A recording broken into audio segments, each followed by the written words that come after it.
ॐ नमो भगवते वासुदेवाय। ॐ नमो भगवते वासुदेवाय। ॐ नमो भगवते वासुदेवाय। नारायणं नमस्कृत्य नरं चैव नरोत्तमं देवीं सरस्वतीं व्यासं ततो जयमुदीरयेत्।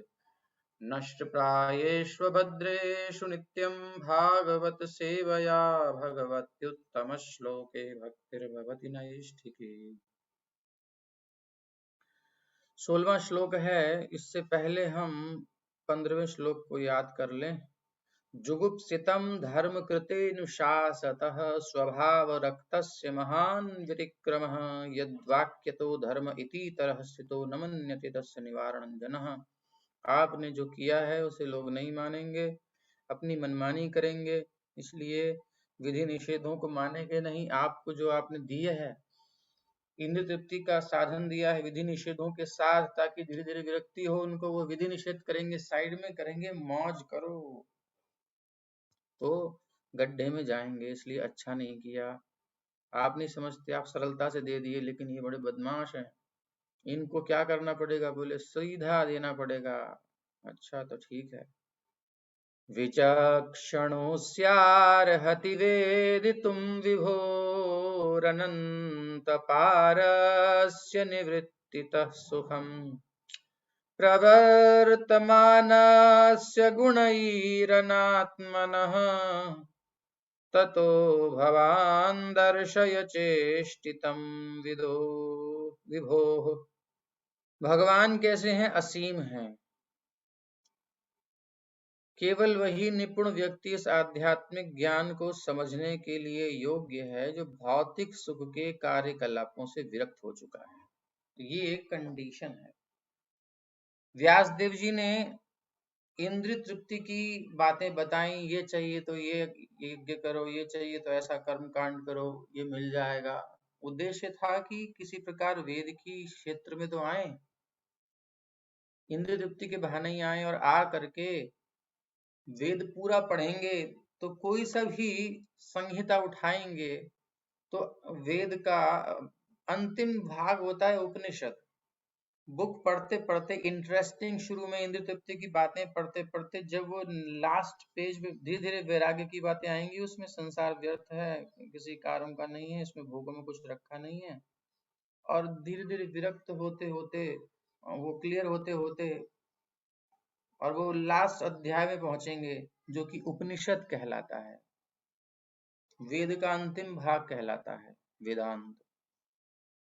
तो उन्हें समझ में आ जाएगा। बट लोग तो पहुंचते ही नहीं, वो तो कर्म कांड में ही जीवन बिता देते हैं, इसी में फंसे रहते हैं, और आगे ज्ञान कांड आदि में जाते ही नहीं, कहीं कोई दिमाग ही नहीं लगाता, तो फिर उनको डायरेक्ट देना पड़ेगा। तो वही है, जब तक ये भौतिक सुख के कार्यकलापों से, कर्म कांड से विरक्त नहीं होता ना, तब तक आध्यात्मिक ज्ञान को समझ नहीं सकता। भोगी व्यक्ति भगवान को अनुभव नहीं कर सकता। भोग त्याग करेगा तभी समझ में आएगी कि भगवान असीम हैं, और हम भोगने से अपनी बुद्धि को सीमित बना लेते हैं। प्रवृत्ति आदमी को सीमित कर देती है, निवृत्ति विस्तृत कर देती है। देखो, टॉर्च की लाइट है, वो जब प्रवृत्त होती है सरफेस की तरफ, चिपकती है जा करके, तो उसकी उतनी प्रकाश करने की क्षमता कम हो जाती है। जितना दूर जाती है, विरक्त होती है, उतना प्रकाश करने की क्षमता ज्यादा हो जाती है। समझ में रहे बात को? ऐसे ही जीव के अंदर वासना भोग की जितनी प्रबल होती है, उतना वो अनक्वालिफाइड, अयोग्य हो जाता है भगवान को समझने में, क्योंकि चित्त वृत्ति चिपक गई जा करके भोगों में। आजकल की सभ्यता क्या है? 30-30, 40-40 बिल्डिंग ऊंची, मतलब इमारतें हैं, और उसमें एक टीवी है, एक बीवी है, ऐसा कुछ बोलते हैं कुछ लोग। इतना ही देखते हैं उनको, इधर से आंख उठा कर इधर देखते हैं। रात में बीवी, दिन में टीवी, बस यही चलता है, दोनों मिला के मतलब ये है। कुल मिलाकर के यही होता है। बस उतनी इमारत के आगे दिमाग ही नहीं जाता उसका। और ऐसे ही कई दड़बे कबूतर के बना बना के रख दिए हैं। बड़े बड़े शहरों की स्थिति है, न्यूयॉर्क सिटी अगर वगैरह सब देखो, कितनी ऊंची ऊंची बिल्डिंग्स हैं। आधा घंटा लिफ्ट में लगता है पहुंचने में, ऊपर जाने में अपने रूम तक। कितना डर है ना। कहीं प्रॉब्लम हुई तो अटक गए, गए काम से। कहने का मतलब भोग में सीमित हो जाता है, क्षमता बंध जाती है। लेकिन आध्यात्मिक ज्ञान को समझने के योग्य है जो भौतिक सुख के कार्यकलापों से विरक्त हो चुका है। प्रवर्तमानस्य जो है वो नहीं समझ सकता। अनात्मनः आध्यात्मिक ज्ञान से शून्य हो जाता है। क्यों? गुणैः चेष्टितम दर्शय। गुणों द्वारा चलने वालों को भगवान के कार्यकलापों का मार्गदर्शन तुम्हें करना पड़ेगा व्यासदेव। जो लोग भौतिक आसक्ति के कारण सोच स्थापित नहीं है, जिनकी बुद्धि विचलित हो रखी है, एजिटेट हो रखी है, मन स्थिर नहीं है, तो क्या समझेगा? वो टेंशन में रहता है। उन्हीं को तुम परमेश्वर के दिव्य कार्यों के वर्णनों के माध्यम से दिव्य अनुभूति की विधियां दिखलाओ। समझ में आया बात? आगे चलते हैं। नहीं समझ में आया तो मनन करना पड़ेगा। ये केवल सुनने से नहीं होगा। ये क्लास की पढ़ाई नहीं है, नोट बना ली हो गया काम। नहीं नहीं नहीं नहीं, इसमें 1 घंटा 2 घंटा मनन करना पड़ेगा, फिर प्रश्न करना पड़ेगा, फिर मनन करना पड़ेगा, फिर 2-4 दिन 7 दिन देते हैं इसीलिए कि थोड़ा उतरे अंदर। इसी पर रोज चिंतन मनन होना चाहिए।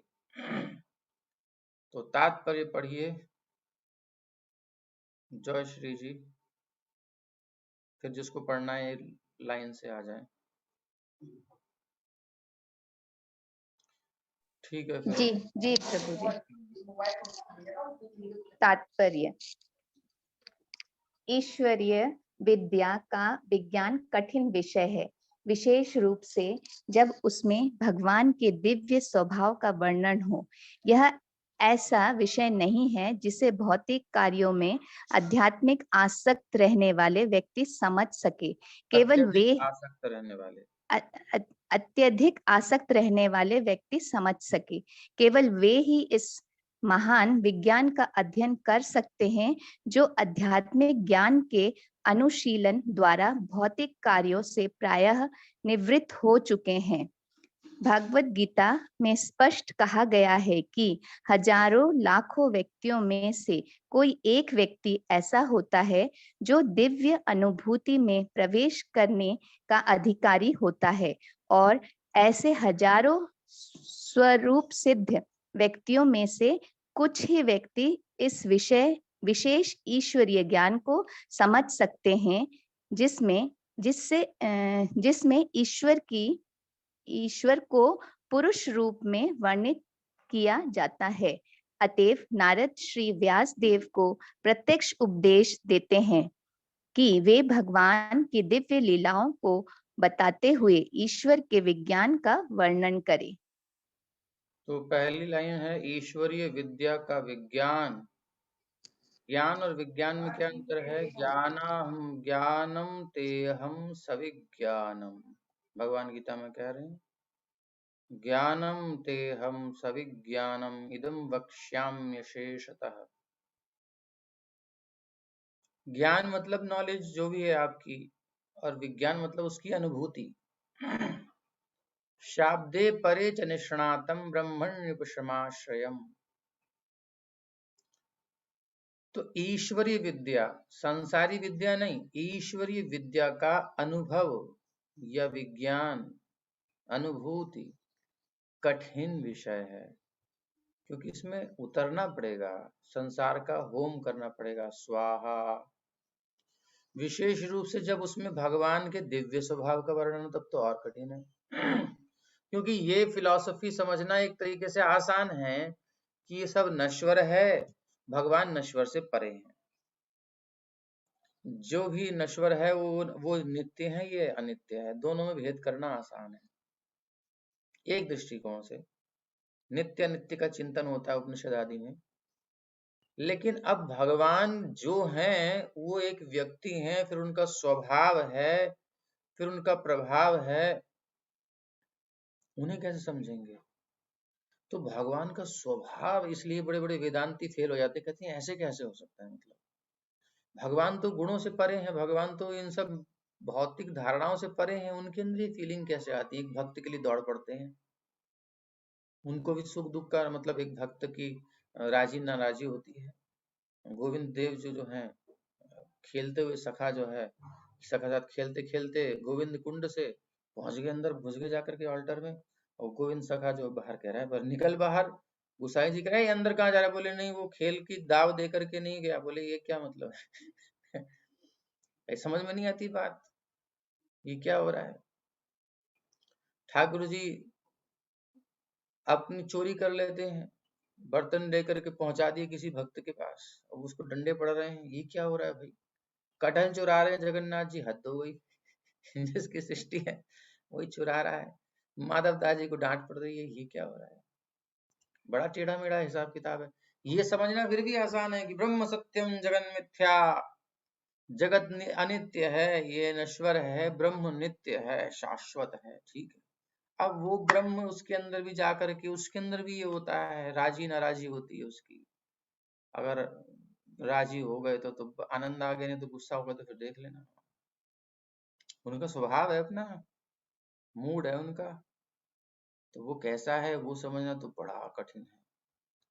तो ये विषय समझने के लिए ना भौतिक कार्यों में अति अधिक आसक्ति बड़ा खतरनाक होती है, वो नहीं समझ सकते। दिन रात उनके फोन में घंटियां बजती रहती हैं, मैसेज आते रहते हैं, किसी से बात होती रहती है, मन में इसकी उसकी चिंता रहती है, हाय रे उसका क्या होगा जी, इसका क्या होगा जी, अब कल का कैसे करेंगे, अब क्या करना है। दिमाग में यही सब चल रहा है, ज्यादा हमारे चलता नहीं, यही आसपास देखते हैं, बाकी जितने बड़े लोग होंगे वो चलता होगा बहुत कुछ, इसी में खोपड़ी चलती रहती है। तो वो अति अधिक आसक्त व्यक्ति नहीं समझ सकते।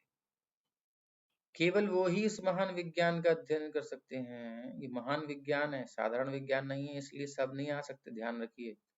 भक्ति के विज्ञान में भगवान के स्वभाव को समझने में, इस आत्मा के स्वरूप को समझने में सब नहीं आने वाले। बुद्धि से आने की नहीं उनकी बात, मोटी बुद्धि है, वो संसार आता है उसमें, टेक्नोलॉजी आ जाएगी, गड्डियां आ जाएंगी नोटों की, कूटनीति आ जाएगी, लेकिन ये नहीं आएगा।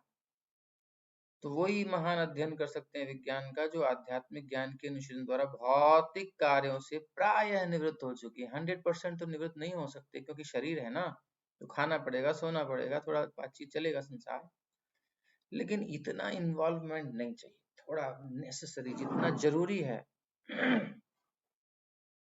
प्रायः निवृत्त हो चुके हैं। Do the needful, that's all.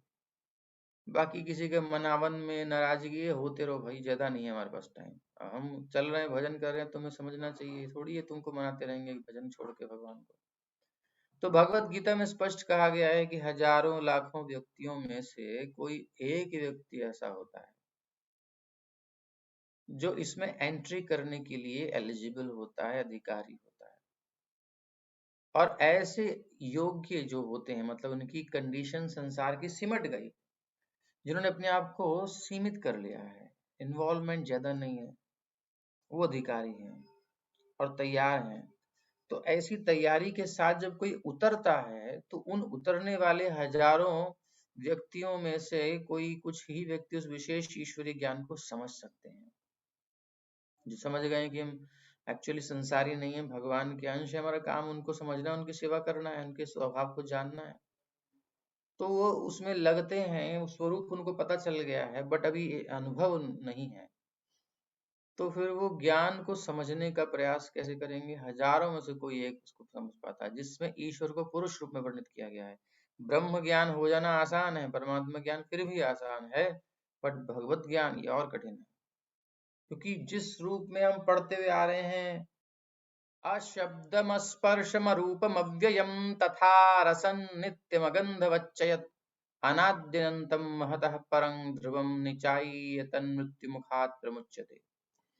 भैया मृत्यु के मुख से कौन बच सकता है? यमराज जी नचिकेता को उपदेश दे रहे हैं बोले अशब्दम, जो उस ब्रह्म को अनादि है, अनाद्यनंतम, अनादि है, अनंत है, महतः परम, महत प्रकृति से परे है, ध्रुवम, अपने स्वरूप में स्थित है, विचलित नहीं होता, कहीं इधर उधर कुछ उसकी गड़बड़ नहीं होती, जैसा है वैसा ही है, नित्य है।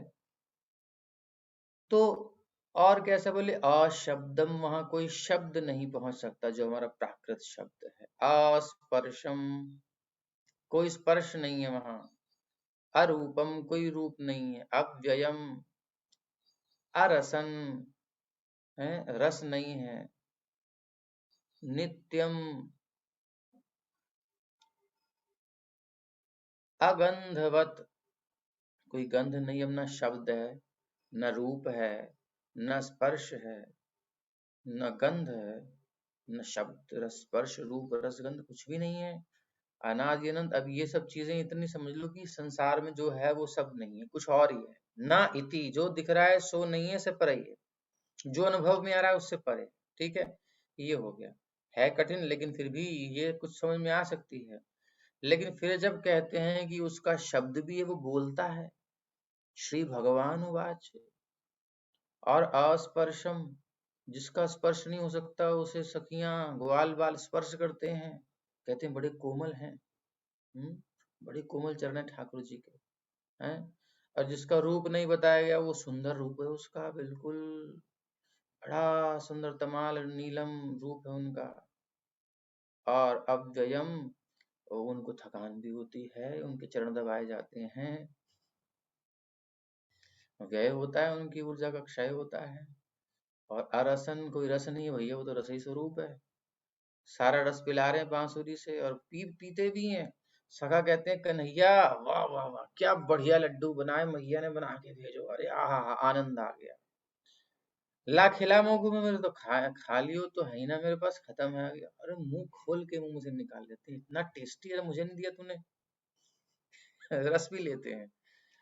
अब बताइए, अगंधवत, और श्याम सुंदर, सुंदर सुगंध सूंघ करके पहुंच जाते हैं, कहाँ है कहाँ है। उनको गंध भी आती है, माखन की सुगंध आती है, लड्डुओं की सुगंध आती है, भक्त के भाव की सुगंध आती है। तो यार ये सब कैसे समझ में आएगा, तो बुद्धि घूम जाएगी, आदमी पगला जाता है आदमी। इसलिए ये बातें हैं, तो इसलिए थोड़ा कठिन है ब्रह्म ज्ञान से, ये ज्ञान थोड़ा कठिन है, इसीलिए इसको समझना कठिन होता है। तो बताइए, संसार से निकलना कठिन, निकलने के बाद क्योंकि संसार छोड़ना पड़ेगा, चिंतन छोड़ना पड़ेगा, और उसके बाद फिर जो है इसको समझना कि नहीं ये सब है, पहले कहना कि नहीं है ना ही थी, फिर कहना कि सब है उसमें, ये दोनों चीजें अजीब सी लगेंगी, लगेंगे आदमी पागल हो जाएगा। तो इसलिए सीधा सीधा भक्ति का प्रोसेस जो अपनाते हैं वो फायदे में रहते हैं, वो भगवान को जान लेते हैं, समझ लेते हैं, उनसे रिलेशन बना लेते हैं, और ब्रह्म ज्ञान फिर परमात्मा आदि के योग आदि के द्वारा पहले तो निवृत्त होते हैं, फिर उनको युक्तों में बड़ी कठिनाई होती है। बताओ यार, पहले बताते तो हम सीधा भगवान के नाम रूप लीला में लग जाते। तो हजारों स्वरूप सिद्ध व्यक्तियों में से कुछ ही ईश्वरीय विज्ञान को समझ सकते हैं, जिसमें ईश्वर को पुरुष रूप में वर्णित किया गया है, वरना तो वो ब्रह्म है, निराकार है, ऐसा ही सुनते हैं नहीं ये।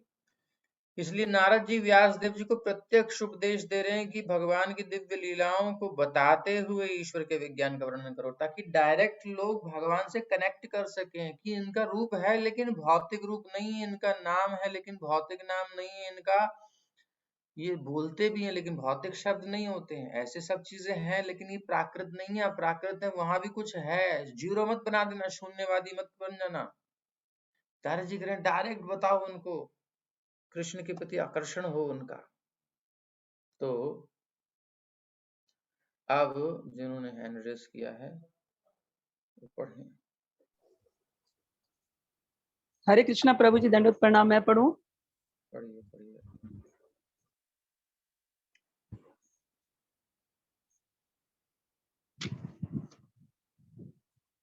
अतएव नारद श्री व्यासदेव जी को प्रत्यक्ष उपदेश देते हैं कि वे भगवान की दिव्य लीलाओं को बताते हुए ईश्वर के विज्ञान का वर्णन करें।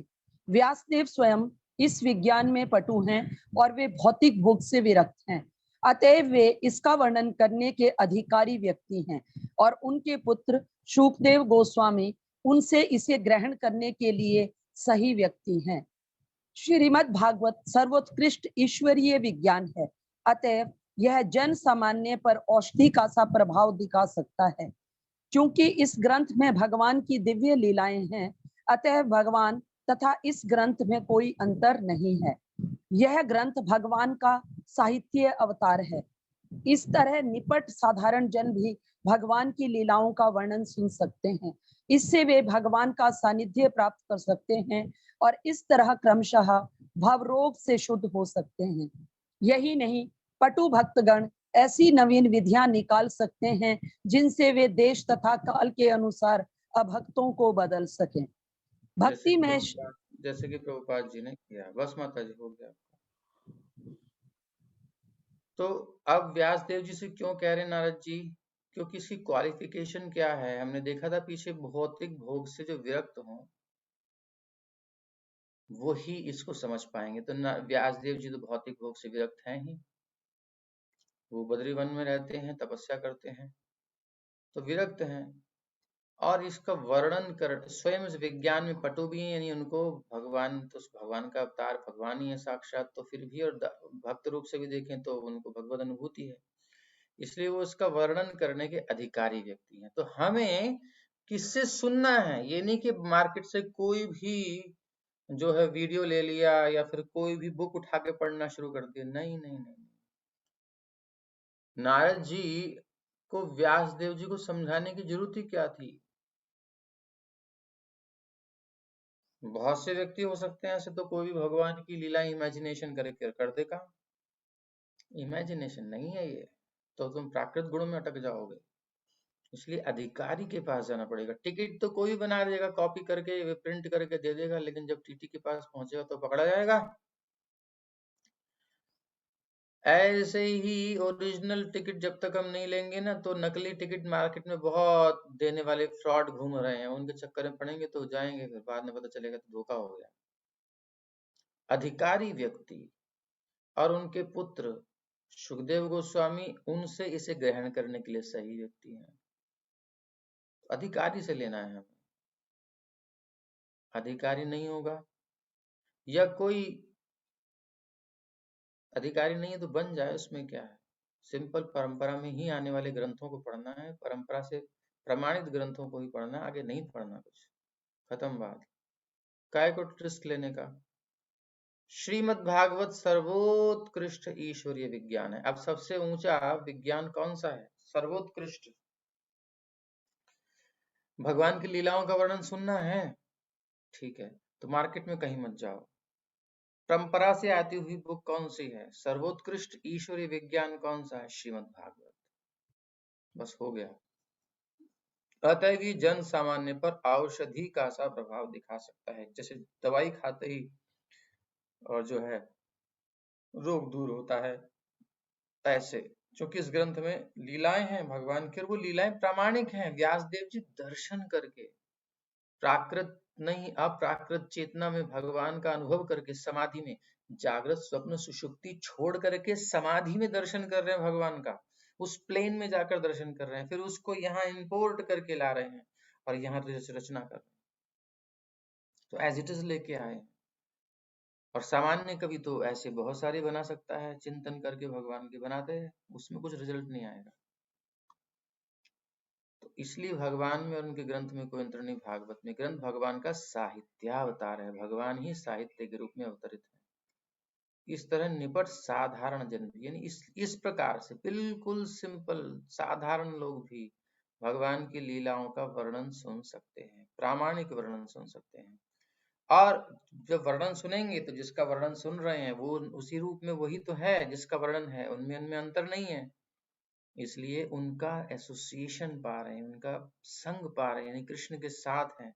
और जब कृष्ण के साथ कोई होता है तो हायर टेस्ट उसको अनुभव होता है, तो लोअर अपने आप चला जाता है।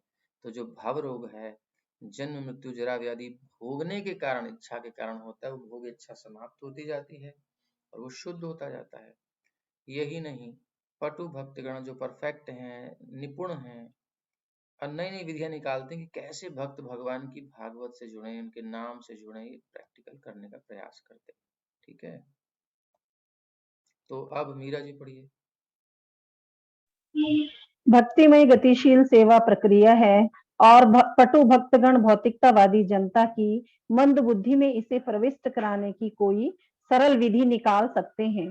भगवान की सेवा के लिए भक्तों द्वारा संपन्न किए गए ऐसे दिव्य कार्यकलापों से भौतिकतावादी मनुष्यों के मूर्ख समाज में नवीन जीवन व्यवस्था लाई जा सकती है। इस ओर भगवान श्री चैतन्य महाप्रभु तथा उनके परवर्ती अनुयायियों ने विशेष दक्षता दिखलाई है। इस विधि का अनुगमन करते हुए इस कलह प्रधान युग के भौतिकतावादी मनुष्यों को शांतिमय जीवन तथा दिव्य अनुभूति की अवस्था प्रदान की जा सकती है। तो भक्ति में सेवा गतिशील प्रक्रिया है, गतिशील सेवा प्रक्रिया है। भगवान की जो डिवोशनल सर्विस है, भावमयी हम सेवा करते हैं। भक्ति मतलब भगवान के प्रति एक भावना टुवार्ड्स कृष्ण। जैसे माँ बच्चे की सेवा करती है तो बच्चे के प्रति कुछ भावना उसकी होती है। दो प्यार करने वाले संसार में भी एक दूसरे के प्रति कुछ फीलिंग्स के साथ क्रिया करते हैं। तो भगवान के प्रति भी जब हम कुछ क्रिया करते हैं, प्रक्रिया होती है, उस सेवा वाली भक्ति में होती है, वो गतिशील होती है, वो जड़ नहीं है। इसमें क्या मतलब है, संसार की एक्टिविटी एक टाइम के बाद आदमी को शिथिल कर देती है, लेकिन भगवान की सेवा शिथिल नहीं करती और एनर्जी देती है। जब तक ये अनुभव नहीं हो रहा तब तक हम ना लीला में पहुंचे, तब तक ना हम नाम जप रहे हैं, तब तक ना हम भागवत पढ़ रहे हैं, ना डेटी वर्शिप कर रहे हैं, कुछ नहीं कर रहे हैं, हम अटके हुए हैं। वो ठीक है, मोक्ष की बात भी चलती है, बट अभी प्रैक्टिकल यहाँ भी पहले तो मोक्ष मिले ना, मोक्ष की बात तो तब चलेगी।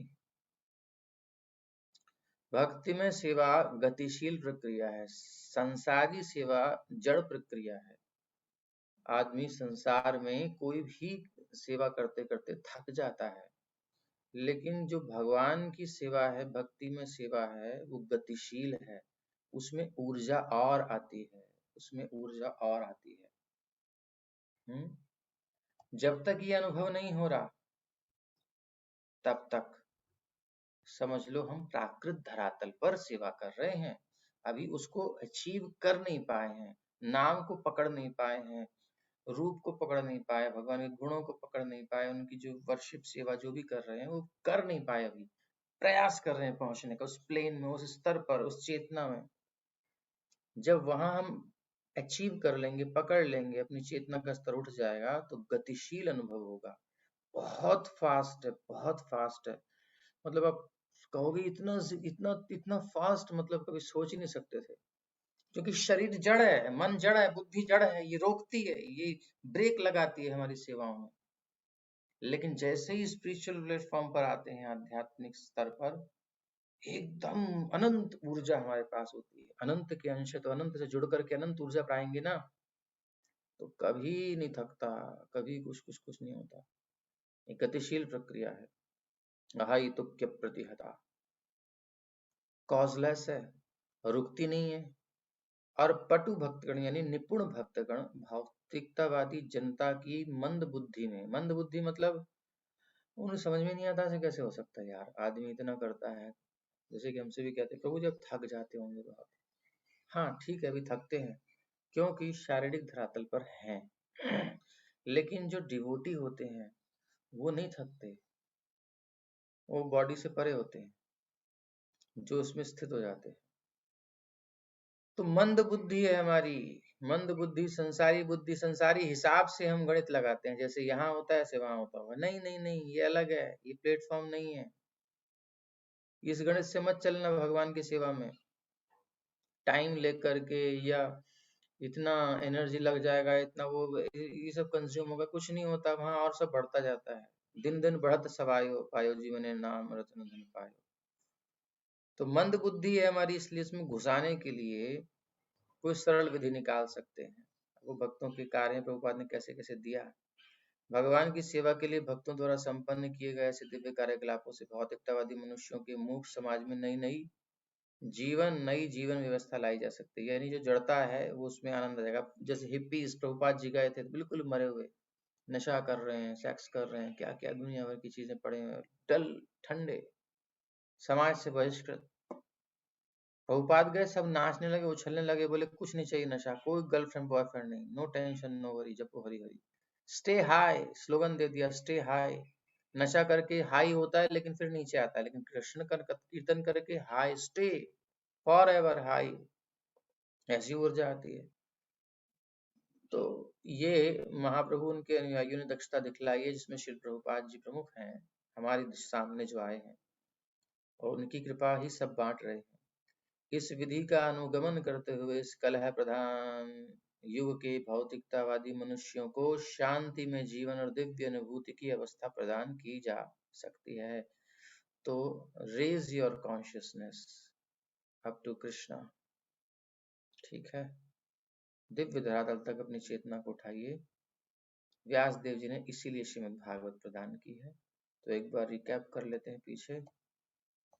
नारद जी ने कहा जो विचक्षण है, विचक्षण अत्यंत पटु हैं या निपुण हैं, निवृत्तित सुखम, भौतिक सुख से निवृत्त हैं, वही निपुण है, बाकी जो फंसे हुए वो निपुण नहीं है।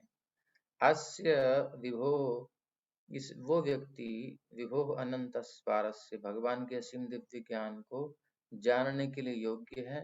इसलिए हे सर्वज्ञ भगवान, यानी आप प्रवर्तमान से जो भौतिक भोगों में अनुरक्त है ना, उन लोगों के लिए, अनात्मन आध्यात्मिक ज्ञान से शून्य लोगों के लिए, गुणई ही भौतिक गुणों के द्वारा चलने वाले लोगों के लिए, काम क्रोध लोभ मद मात्सर्य, जो बॉडी के लेवल पर चलने वाले लोगों के लिए आप चेष्टितम दर्शय, उनको भगवान के कार्यकलापों का मार्गदर्शन करेंगे। कृष्णा किस प्लेटफॉर्म पर है, वो क्या करते हैं, तुमको जाना है, कितना अट्रैक्टिव है, चलो चलो चलो। तो इसलिए उनके लिए ऐसी रचना करो, ये निर्देशन दिया। श्रीमद् भागवत महापुराण की जय, श्रील प्रभुपाद की जय। किसी का कोई प्रश्न है तो तुरंत कीजिए। जी बोलिए। जी प्रभु जी, जैसे यहाँ बता रहे हैं कि जो आसक्त है, जो ये भौतिक जगत से है ना विरक्त है, वही इस ज्ञान को समझ सकते हैं। तो हम इतना प्रयास करते हैं अपने घर वालों को, बाहर के भी लोगों को, तो वो तो जब तक उनकी इच्छाएं नहीं समाप्त होगी वो नहीं आएंगे, या भगवान की कृपा नहीं होगी तो नहीं आएंगे।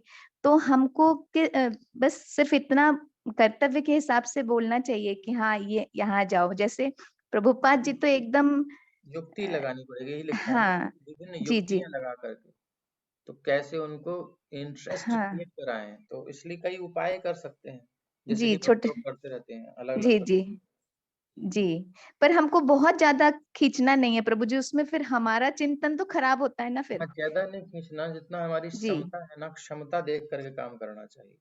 जी जी अब हमारी कितना दम है उतना करो, प्रभुपाद की सामर्थ्य अनंत है तो वो कर जी सकते हैं। दुनिया जी को हम लोग अपने को ही कर लें, अपने हाँ अड़ोसी जी पड़ोसी को, परिवार को ही कर लें।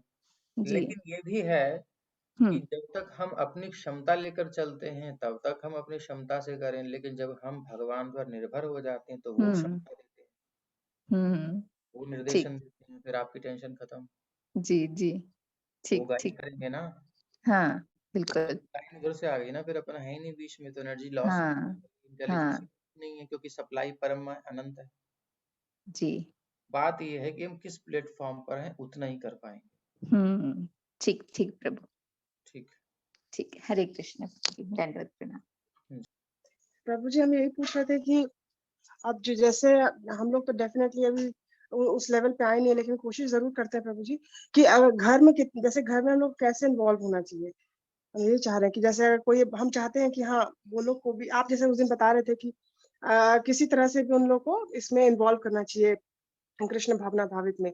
कोशिश करते हैं, अब पढ़ाई लिखाई का भी जितना भी हो, बट जैसे उतना हो नहीं पाता जैसे हम लोग सोचते हैं, तो बस जितना हो पाए उतना ही करें प्रभु जी, बाकी हम लोग अपना जो भी है अपना इसमें अलग से मनन इसमें करें। क्या है, करते समय हम किस चेतना में हैं उस पर डिपेंड करता है। जी बात सारी कॉन्शियसनेस की है।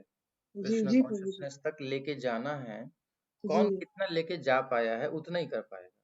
जी तो हाँ ये भी बात जब भी हम कुछ करते हैं, कोई भी एक्टिविटी करते हैं, तो फर्स्ट ऑफ ऑल रिफ्रेश कर लेना चाहिए अपना सॉफ्टवेयर, इंटरनल सॉफ्टवेयर, अपनी थिंकिंग, जी जो नेचुरली ढक जाती है हमारी चेतना, सुन करके, नाम जप करके, हियरिंग, चैंटिंग, रीडिंग करके, जो भक्तों का संग करके रिफॉर्म होती है, अपलिफ्ट जी होती है चेतना, रियलाइज होती है, थोड़ा सा तो होता है ना।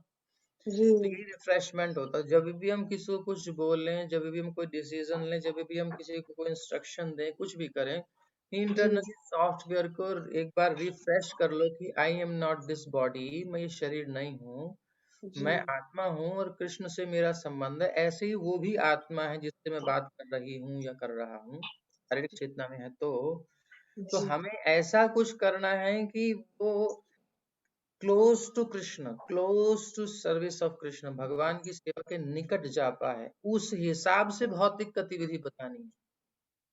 जी जी थिंकिंग ये रहेगी पीछे, इंटरनल जो रहेगा ना उसी का इफेक्ट आता है, उसी का भगवान काउंट करते हैं। बाहर आपने उसको बहुत बड़ा कुछ बना दिया, उससे मतलब नहीं है, वो गधा ही बनेगा। जी लेकिन आपने ये सोच करके अगर दिया तो ये आपकी इसके प्रति सर्विस हो जाएगी। फिर उसका प्रारब्ध है, वो क्या क्या नहीं भगवान जाने। आपको जो करना है वो इस प्रोसेस से करना है, इस थिंकिंग से करना है। रिफ्रेश करना जरूरी है हर टाइम। बिल्कुल याद रख लीजिए, कोई भी एक्टिविटी कर रहे हैं, कुछ भी कर रहे हैं, रिफ्रेश। जी एक बार सॉफ्टवेयर रिफ्रेश कर लो इंटरनल अपना, उसमें सब जंक आ जाते हैं। जी हाँ प्रभु जी कभी कभी लगता है कि तो कैसे आप स्त्री नहीं है, कोई पुरुष नहीं है, बॉडी नहीं है, हम इसमें फंसे हुए हैं अभी। जी अभी हम प्रभु इस कॉन्शियसनेस में है, बट ओरिजिनली नहीं हूं मैं। इसलिए नहीं नहीं अब हाँ उसमें मुझे वापस आना है, तो मैं कैसे आऊं और जो मेरे पास है वो कैसे आ पाएंगे, जितना मुझे समझ में आ रहा है उसके अकॉर्डिंग हम राय दे सकते हैं। हाँ जी प्रभु जी बिल्कुल, ये है बस, और कुछ नहीं है। ठीक है फिर जो होना है ठीक सो है होना, होने दीजिए। जी बहुत बहुत धन्यवाद प्रभु जी। हरे कृष्ण। श्रीमद् भागवत महापुराण की जय, श्रील प्रभुपाद की जय। गौर प्रेमानंदे, हरि हरि।